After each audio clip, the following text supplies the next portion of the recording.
Du coup, je pense que j'ai un regard beaucoup plus critique et exigeant qu'un consommateur. Alors, sur les réseaux sociaux, on trouve aussi d'autres professionnels comme vous, Dermato Dre, c'est un pseudo. Vous êtes dermatologue. Pourquoi vous avez sauté le pas, c'est-à-dire fermer un cabinet de dermatologie et donner ses conseils sur les réseaux sociaux? J'exerce encore, mais effectivement plus en cabinet.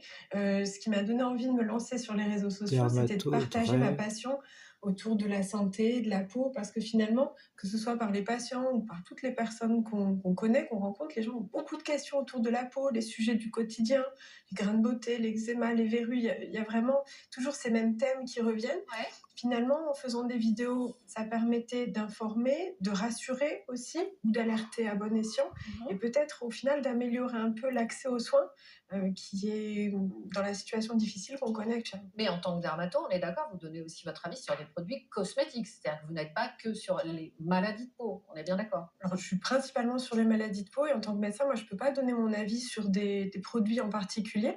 Je peux informer sur les ingrédients, mais je donnerai pas mon avis en disant tel produit est super ou au contraire tel produit est moins Alors, bien. c'est hyper important d'avoir vos conseils. Valentine Petri, pourquoi cet engouement, parce que c'est un véritable engouement pour les produits de beauté sur les réseaux sociaux?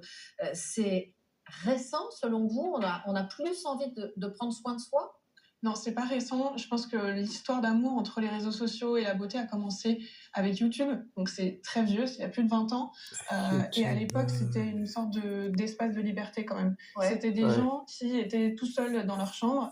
Ils étaient passionnés de beauté. Il y avait personne autour d'eux qui était passionné. Du coup, ils ont commencé à se maquiller devant la caméra. Et Oui. ça a déjà beaucoup fait bouger les lignes en fait. Et vous dites qu'il y a quand même une bascule qui est le Covid. Oui, évidemment, ça aussi, ça a encore été un grand changement. C'est d'ailleurs la première fois qu'on voit que les femmes ont acheté moins de maquillage.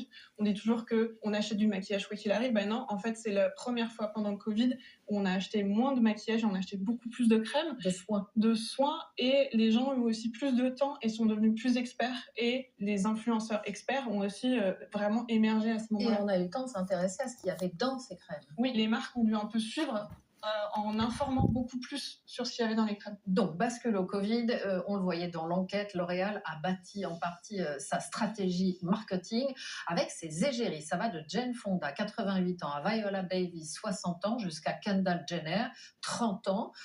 Carole Ballerini, avant les égéries, avaient systématiquement moins de 30 ans. Elles avaient en général les yeux bleus et elles étaient blondes. Les marques ont une toute autre stratégie aujourd'hui. Ça a complètement bougé. Alors, je trouve que ça